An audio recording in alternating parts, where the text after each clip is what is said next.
Oh Yesus,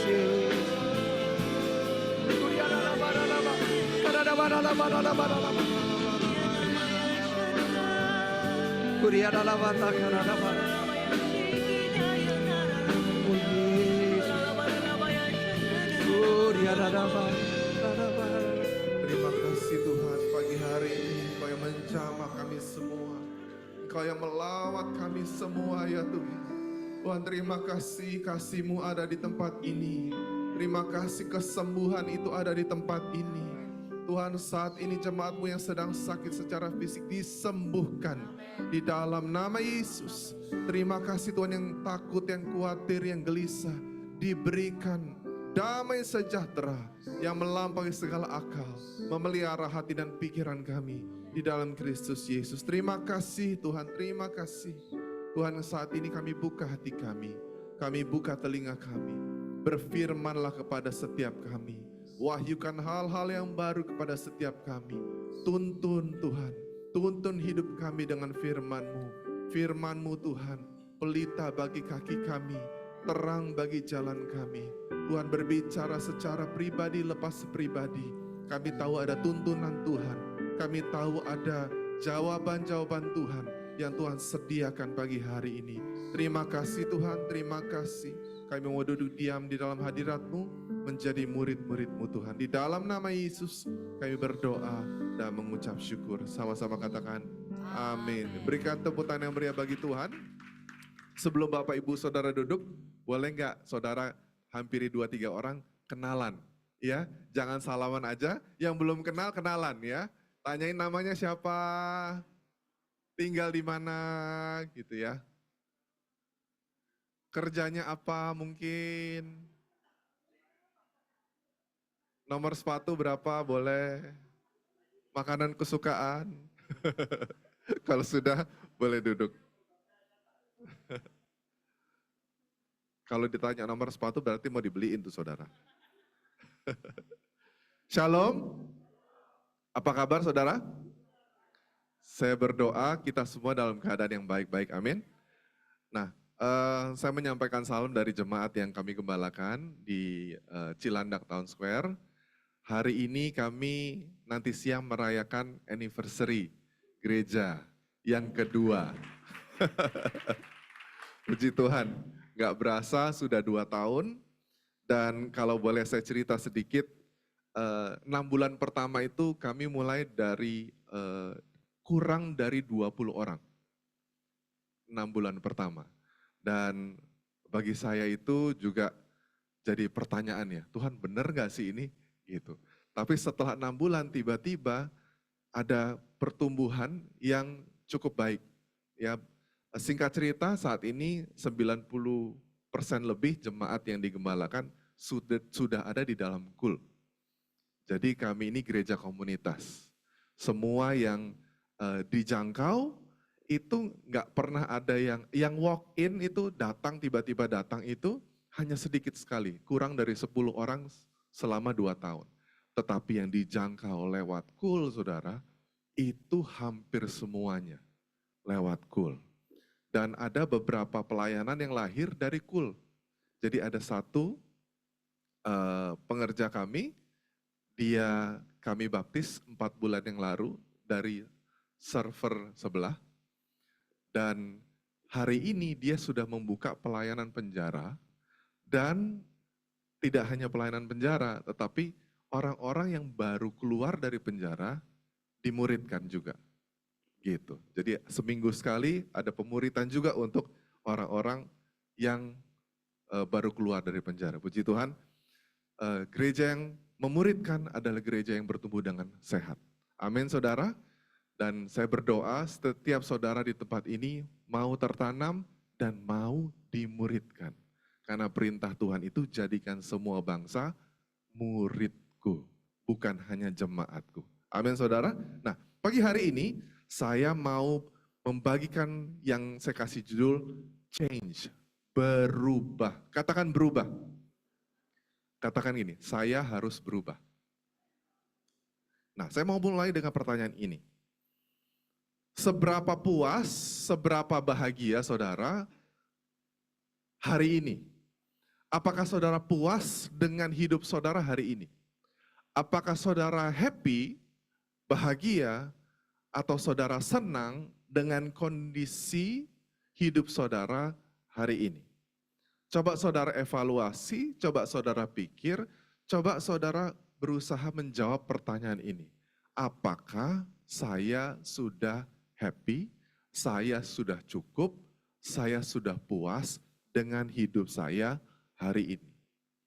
Kalau saudara jawabannya belum, berarti saudara dan saya perlu melakukan perubahan-perubahan supaya hidup kita hari ini lebih baik dari kemarin, besok lebih baik dari hari ini, minggu depan lebih baik dari minggu ini, bulan depan lebih baik dari bulan ini, tahun depan lebih baik dari tahun ini. Amin saudara?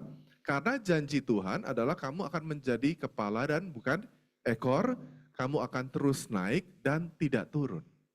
Jadi saudara, kita ini tinggal di sebuah dunia yang selalu berubah-ubah. Berubah-ubah, setiap menit ada perubahan, setiap detik ada perubahan. Saudara tahu kita ini hidup di sebuah planet yang sedang bergerak 107.000 km per jam. Mengelilingi tata surya. Kita ini berada di sebuah planet yang satu detiknya planet ini pindah 30 km. Dan kita bisa duduk santai-santai di sini. Nggak ngerasain apa-apa. Ya, padahal planet ini sedang bergerak begitu cepatnya. Dan kita ini sedang menginjak tanah yang terus bergerak di bawah ini tuh tanah kita ini sedang bergerak-bergerak. Jadi dunia yang kita tinggali ini itu berubah terus setiap detiknya. Dan the only constant thing in this world adalah perubahan. Satu-satunya yang terus-menerus terjadi di dunia ini adalah perubahan. Tidak ada yang tetap. Nah, kita harus berubah. Karena dunia di sekeliling kita itu berubah. Kita juga harus menyesuaikan diri untuk berubah. Kita nggak bisa, musim itu berganti. Tidak ada musim yang selama-lamanya begitu terus. Ya, nggak ada buah yang semua musim sama terus gitu. Saya kemarin ini sekarang ada lagi. Saya suka beli buah mangga arum manis. Ya, hari-hari ini timbul sudah ada musimnya. Ya, baik yang manis. Tapi nanti beberapa bulan lagi mangga itu tidak ada. Kenapa? Lagi nggak musim. Jadi musim itu berganti. Terus menerus berganti. Ibrani 13 ayat 8 berkata demikian. Yesus Kristus tetap sama, baik dahulu, sekarang, sampai selama-lamanya. Saudara, kalau hidup kita sekelilingnya berubah, kita ini juga berubah, bentuk badan kita juga dari 5 tahun, 10 tahun, 15 tahun, 20 tahun, 40 tahun, 50, itu berubah. Ya, dulu ada yang rambutnya hitam semua, makin lama makin keluar, ya, namanya wisdom hair, ya, ya itu istilah kerennya, ya, rambutnya putih, berarti makin banyak yang putih, makin berhikmat. Amin. Nah saudara, untuk mengantisipasi perubahan, kita harus membangun di atas dasar yang tidak berubah. Betul ya saudara? Kalau kita membangun sesuatu, kita harus membangun di atas fondasi yang tetap, yang kokoh, yang tidak berubah-berubah. Kalau saudara bangun rumah, kalau tanahnya gerak terus, akan susah rumah itu dibangun. Karena bergerak terus dasarnya. Nah, Yesus bilang gini, aku tidak berubah dulu, sekarang, selamanya. Satu-satunya pribadi, satu-satunya kebenaran, prinsip yang tidak pernah berubah, dulu, sekarang, dan selamanya adalah kebenaran dari Yesus Kristus. Dari mana jaminannya? Tuhan bilang, aku tidak berubah. Aku adalah Alfa dan Omega. Aku tetap sama dulu, sekarang, dan selamanya. Saudara, kalau saudara hidupnya dibangun di atas firman, hidup saudara akan kokoh, akan kuat. Menghadapi perubahan di sekeliling saudara. Nah, saya mau kasih contoh, ada satu cerita saudara, kisah Apollo 15. Ini terjadi di tahun 1971. Saya baca cerita ini cukup menarik. Ini adalah James Irwin. Dia adalah pilot lunar modulnya. Ya, dia bilang, dia cerita gini waktu di interview. Mereka merencanakan perjalanan Apollo 15 untuk mendarat di bulan itu beberapa tahun lamanya. Dan mereka merencanakan ininya, jalur terbangnya, ya. Mereka mengitari bumi, habis itu seperti slingshot, ketapel, menggunakan gravitasi, dia melemparkan pesawatnya itu menggunakan gravitasi untuk sampai dan mendarat di bulan. Dan saudara, dalam wawancaranya dia berkata gini, sejak roket itu lepas, ya, roket yang besar itu lepas dan mereka terbang sendiri, lunar modul ini terbang sendiri. Dia bilang gini, setiap 10 menit dia harus mengadjust pesawatnya. Setiap 10 menit dia harus cross check. Apakah pesawatnya itu tetap on track atau enggak.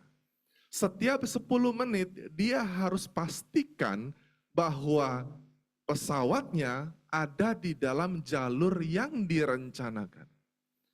Karena dia bilang gini, dalam 10 menit bisa-bisa pesawat itu off track. Kadang-kadang di dalam 10 menit pesawat itu menjauh dari bumi dan menjauh juga dari bulan. Bisa lost in space.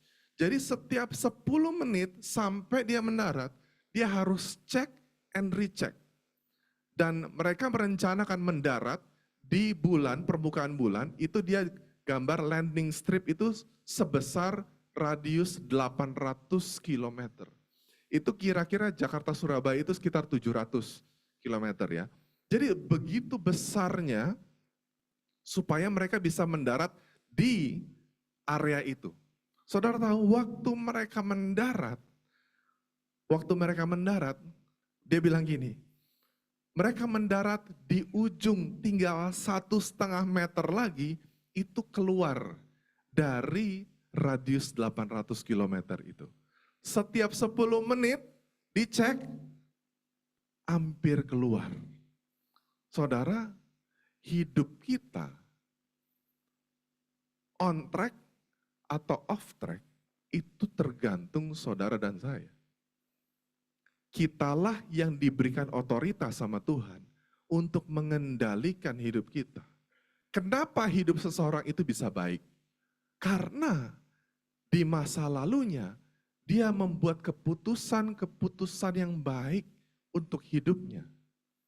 Akhirnya dia landing kepada hidup yang baik. Kenapa hidup seseorang tidak baik? Karena ada keputusan-keputusan yang tidak baik, keputusan bodoh, keputusan tidak berhikmat yang dia lakukan di masa yang lalu, sehingga hidupnya itu tidak baik. Jadi hidup baik atau hidup yang tidak baik itu tidak tiba-tiba saja terjadi. Saudara ada di posisi ini karena keputusan Bapak Ibu Saudara yang saudara buat di masa-masa yang lalu. Gitu. Kenapa orang sampai terlilit hutang sampai dia nggak bisa balikin lagi? Karena keputusan-keputusan yang tidak berhikmat di masa lalu sehingga dia nggak bisa. Orang tuh nggak tiba-tiba kejebak kelilit hutang. Tidak tiba-tiba saudara. Itu sekonyong-konyong. Terus dari sedikit sedikit lagi, lama-lama jadi banyak, lama-lama terikat, gitu. When change is necessary, not to change is destructive. Ini sebuah quote dari A.R. Bernard. Waktu perubahan itu diperlukan, kalau kita tidak berubah, itu akan menghancurkan. Saudara, kalau saudara dituntut untuk berubah, karena situasi hidup saudara yang menuntut hal seperti itu, tapi saudara tidak mau berubah, hal itu, sikap itu akan menghancurkan hidup saudara. Kita pernah dengar ya, kisah-kisah brand Nokia, ya, BlackBerry. Saudara pernah dengar merek-merek itu? Hari ini merek-merek itu tidak ada lagi. Kenapa? Padahal dulunya ngetop banget. Karena nggak bisa ikut perubahan. Dulu ada demo-demo ya, burung biru sama yang helm hijau, ya. Ada yang demo-demo dulu kan, akhirnya yang burung biru ikut juga. Ya kan? Karena ada perubahan yang dituntut. Saudara itu juga hidup kita itu dituntut untuk berubah. Sama keluarga kita, sama pasangan kita, sama anak kita, sama bisnis pekerjaan kita itu harus menyesuaikan. Ya, kalau nggak mau berubah, itu akan efeknya kena ke kita. Roma 12 ayat 1 sampai 2. Karena itu saudara-saudara, demi kemurahan Allah aku memohon kepadamu, supaya kamu mempersembahkan tubuhmu sebagai persembahan yang hidup, yang kudus, dan yang berkenan kepada Allah, itu adalah ibadahmu yang sejati. Janganlah kamu menjadi serupa dengan dunia ini, tetapi berubahlah oleh pembaharuan budimu, sehingga kamu dapat membedakan kehendak Allah yang baik, yang berkenan, dan yang sempurna. Saudara, saya mau stressing kata ini. Aku memohon. Demi kemurahan Allah, aku memohon kepadamu. Kita sering dengar ayat ini, harus berubah akal budinya, pembaharan budi. Ini adalah ibadah kita yang sejati. Saudara, tapi kita nggak pernah perhatikan, kenapa Paulus bilang, aku mohon, berubah. Lakukan pembaharan budi, aku mohon. Kenapa saudara? Alasannya ada di Roma 10 ayat 1 sampai 4. Saya mau bacakan buat saudara. Ini alasan kenapa ada Roma 12 ayat 1 sampai 2. Saudara-saudara, saya rindu sekali supaya bangsa saya diselamatkan. Dan saya sungguh-sungguh berdoa kepada Allah untuk mereka. Saya berani mengatakan bahwa mereka bersemangat sekali mengabdi kepada Allah. Tetapi semangat mereka itu tidak berdasarkan pengetahuan dari Allah. Mereka tidak mengetahui caranya Allah membuat hubungan manusia dengan dia menjadi baik kembali. Dan karena mereka mau mengikuti cara mereka sendiri, maka mereka tidak tunduk kepada cara yang ditunjuk Allah. Hukum agama sudah dipenuhi oleh Kristus. Jadi setiap orang yang percaya kepada Kristus, hubungannya dengan Allah menjadi baik kembali. Saudara, ini adalah pola pikir orang-orang Farisi. Dia menghardik pola pikir cara hidup orang-orang Farisi yang diturunkan, diajarkan kepada orang-orang Kristen pada waktu itu. Mereka semangat banget mengabdi kepada Allah. Kita tahu tata cara, tata ibadah, peraturan-peraturan yang mereka lakukan. Dari pakaiannya, mereka selalu duduk di depan, selalu berdoa kenceng-kenceng, mereka pakai Taurat di kepala, di tangan, ya saudara. Cara ibadah mereka itu sangat excellent, karena mereka semangat sekali. Tapi Paulus itu mengkomentari gini, mereka mau mengikuti cara mereka sendiri. Mereka bikin-bikin sendiri. Mereka buat-buat sendiri caranya. Nggak ngikutin apa yang Tuhan tentukan.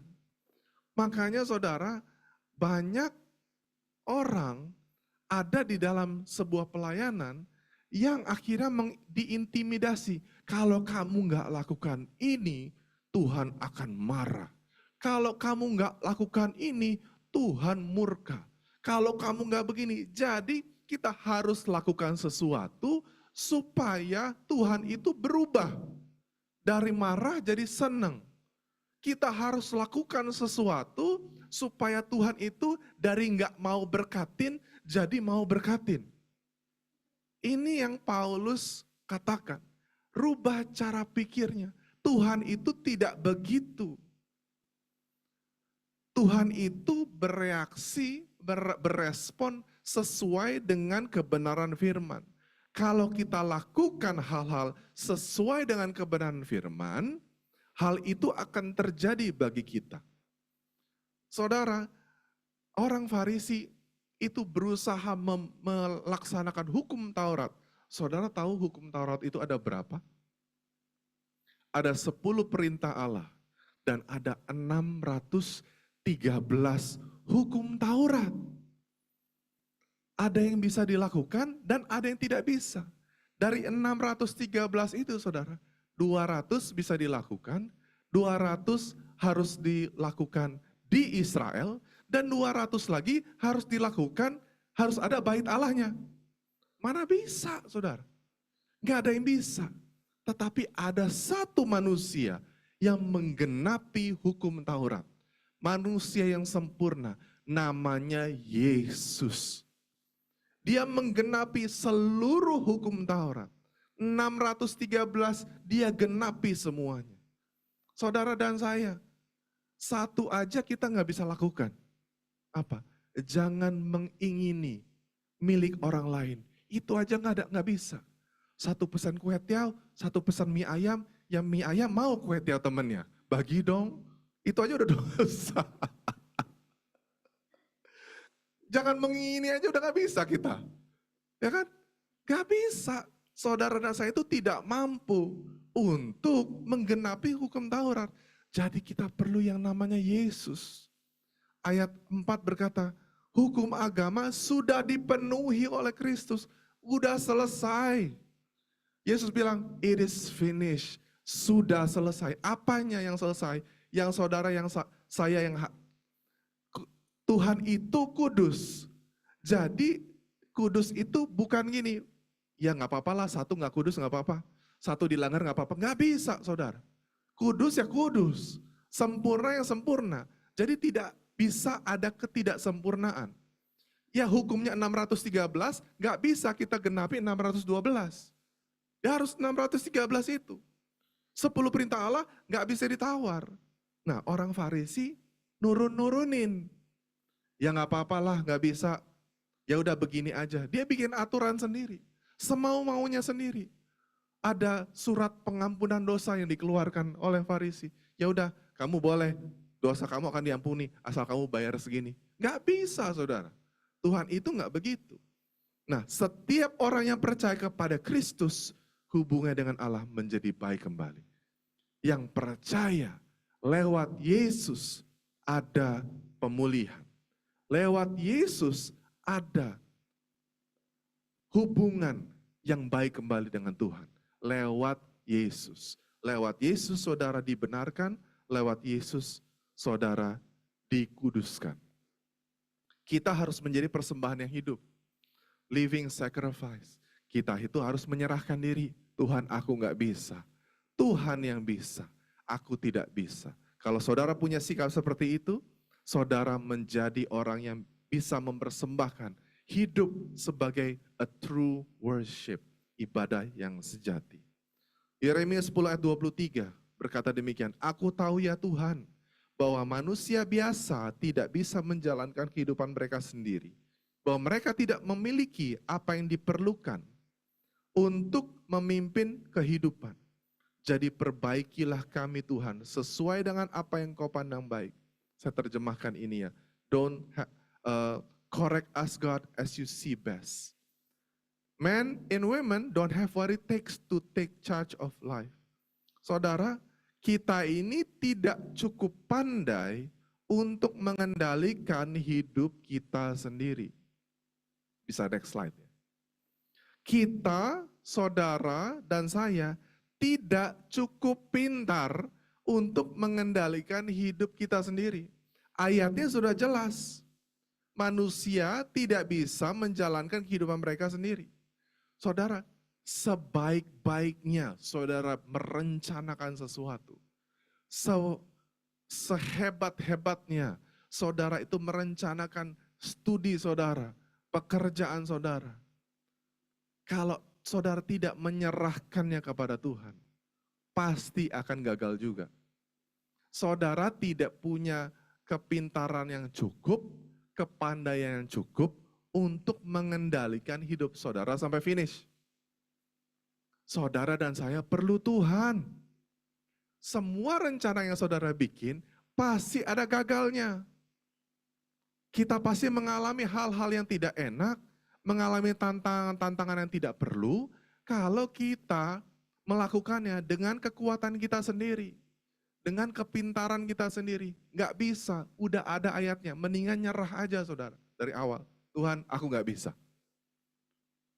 Tuhan, aku serahkan kepadamu. Tuntun aku supaya aku tetap dalam jalan-jalanmu. Rencana Tuhan buat kita adalah lebih baik dari rencana saudara dan saya untuk hidup kita sendiri. God's plan for you is better than your plan for yourself. Jadi rencanakan segala sesuatu, libatkan Tuhan dalam perencanaan itu. Yeremia 29 ayat 11. Aku ini mengetahui rancangan-rancangan apa yang ada padaku mengenai kamu. Demikianlah firman Tuhan, yaitu rancangan damai sejahtera dan bukan rancangan kecelakaan, untuk memberikan kepadamu hari depan yang penuh dengan pengharapan. Saudara, Tuhan itu punya rencana yang dahsyat buat saudara dan saya.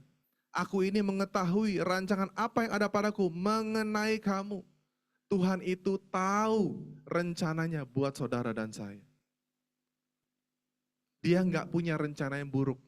Dia nggak punya rencana yang jahat.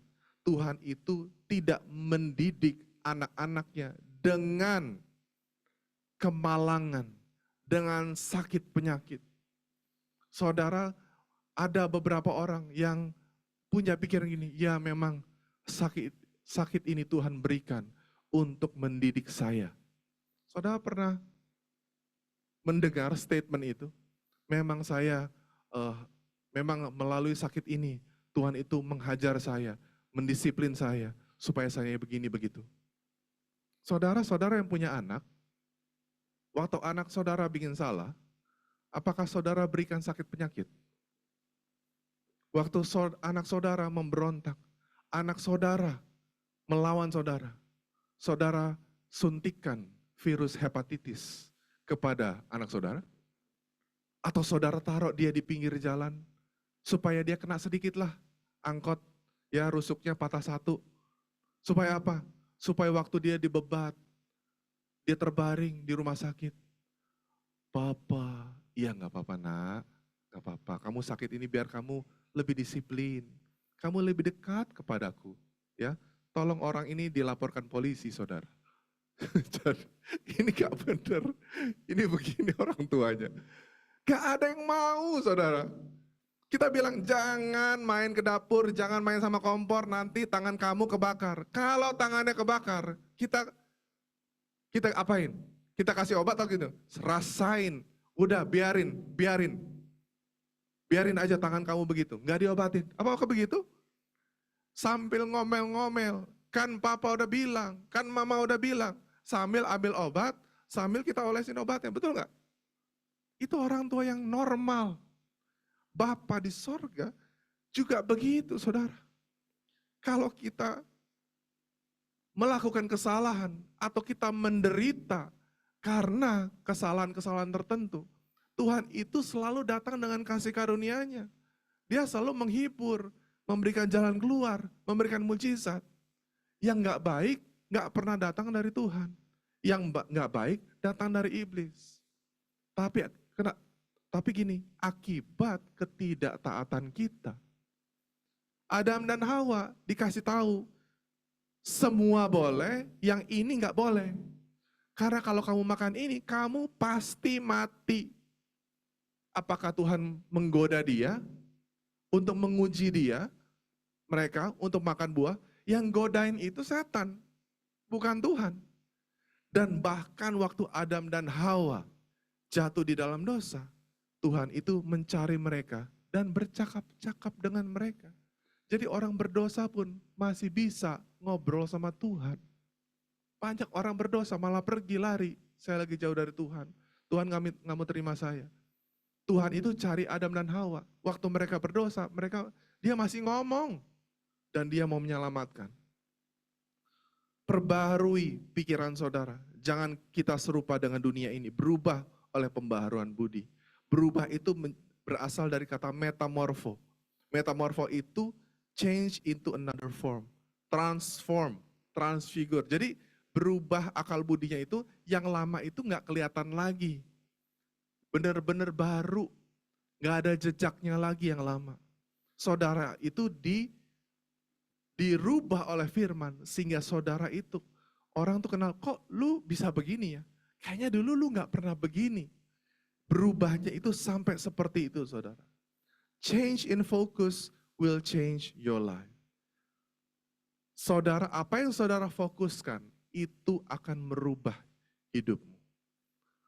Apa yang saudara lihat, apa yang saudara pikirkan, itulah yang saudara akan lakukan. Mungkin di ruangan ini, saudara berpikir, nanti siang saya mau makan mie ayam. Nanti siang saya mau makan mie ayam. Kayaknya enak juga ya, udah lama saya nggak makan mie ayam nanti siang. Saudara percayalah, nanti siang saudara akan makan mie ayam. Ini bukan nubuatan. Ini sesuatu yang saudara pikirkan. Itu terjadi. Ibu-ibu atau para wanita, kalau ada wedding, Sabtu minggu depan, pasti udah mikirin bajunya dari sekarang. Bener gak? Yang ketawa itu pelaku.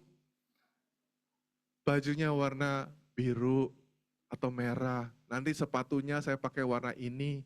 Nanti gelangnya ini. Nanti antingnya begini. Nanti saya akan ke salon ini. Make up-nya begini. Gaya rambutnya begini. Saudara, percayalah. Waktu hari wedding itu tiba. Demikianlah keadaan saudara. Saudara akan pakai baju yang saudara pikirkan. Saudara akan ke salon yang saudara rencanakan. Saudara akan pakai makeup, gelang, aksesoris yang saudara bayangkan. Change in focus will change your life. Kalau saudara, keadaan hidup sekarang saudara tidak suka, saudara bayangkan. Saudara fokuskan hal-hal di mana saudara itu ingin hidup saudara seperti itu. Saudara baca firman dan saudara mulai bayangkan.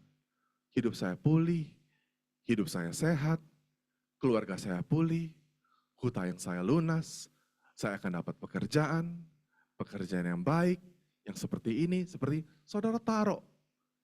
Waktu saudara mulai pikirkan, saudara mulai doakan, saudara mulai renungkan, saudara mulai fokuskan, hal itu akan terjadi buat saudara. Bukan positive thinking, tetapi karena ada firman yang saudara renungkan. Mazmur 1 ayat 1-3, berbahagialah orang yang tidak berjalan menurut nasihat orang fasik, tidak berdiri jauh orang berdosa, yang tidak duduk dalam kumpulan pencemooh, tetapi kesukaannya ialah Taurat Tuhan, merenungkan Taurat itu siang dan malam.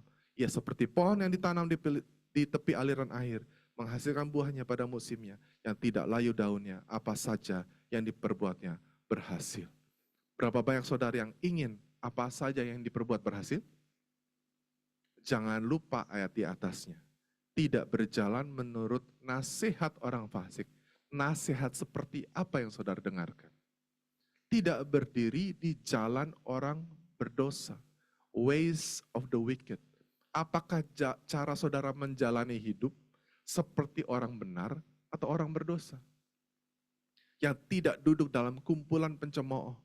Siapa orang-orang yang saudara suka hangout? Suka duduk bareng? Apakah di kul saudara?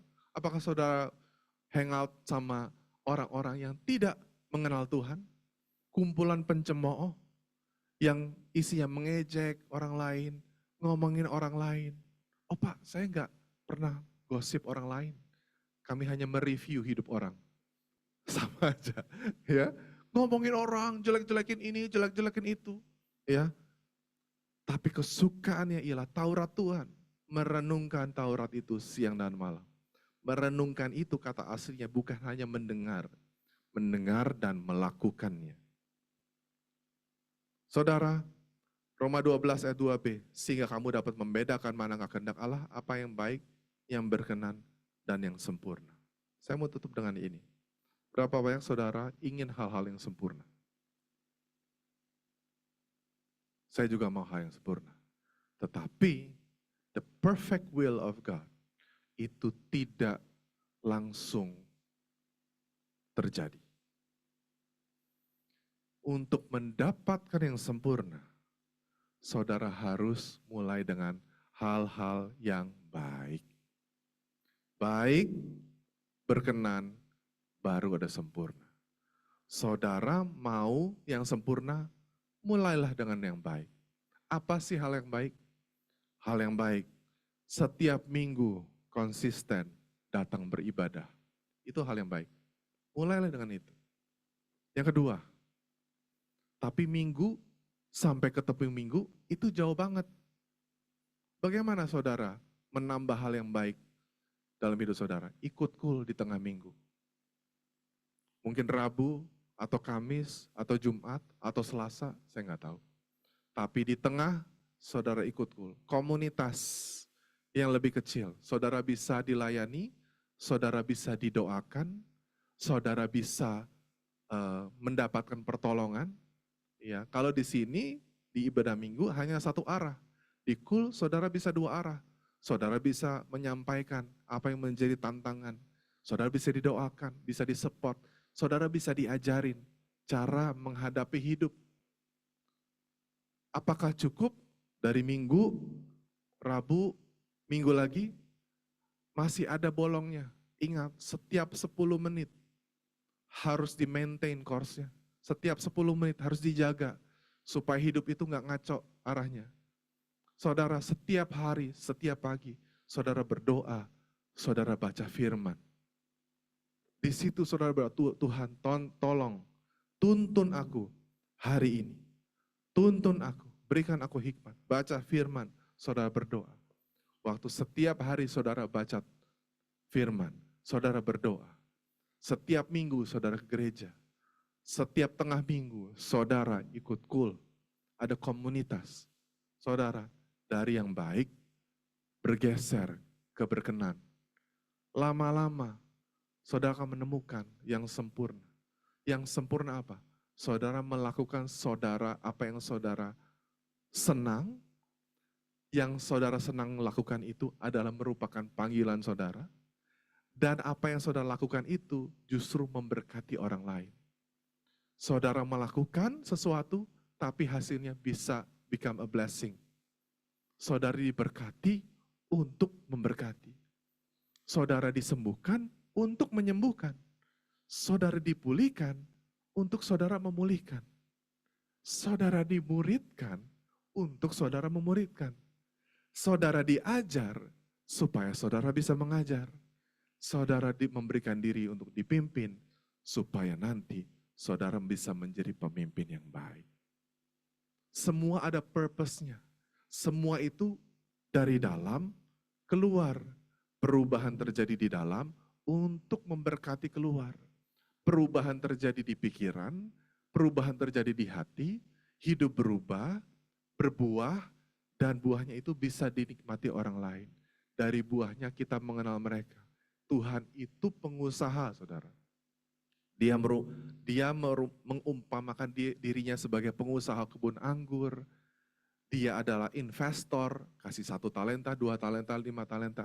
Dia selalu minta balik, saudara. Baliknya apa? Buah, saudara. Tuhan Yesus pernah mengutuk pohon ara karena tidak ada buahnya. Saudara, Tuhan menuntut kita, hidup kita itu berbuah banyak. Karena Bapa dipermuliakan kalau kamu berbuah banyak. Jadi hidup kita itu selalu dan selalu untuk menjadi berkat bagi orang lain. Saudara di sini diperlengkapi, saudara di sini diajar, saudara di sini dipersiapkan untuk apa? Untuk jadi berkat di luar sana. Amin, saudara. Mempersembahkan hidup, memperbaharui mindset, hidupnya berkemenangan. Mari kita berdiri, kita berdoa. Tuhan, terima kasih firman-Mu sudah ditaburkan, firman-Mu sudah disampaikan. Biarlah firman-Mu Tuhan jatuh di tanah yang subur, boleh berakar, bertumbuh, dan berbuah lebat, dan buahnya itu manis, buahnya itu tetap, dan buahnya itu bermultiplikasi. Tuhan, terima kasih Kau yang memberkati setiap anak-anak-Mu, jemaat-Mu di tempat ini, supaya hidup mereka Tuhan jadi berkat bagi orang lain.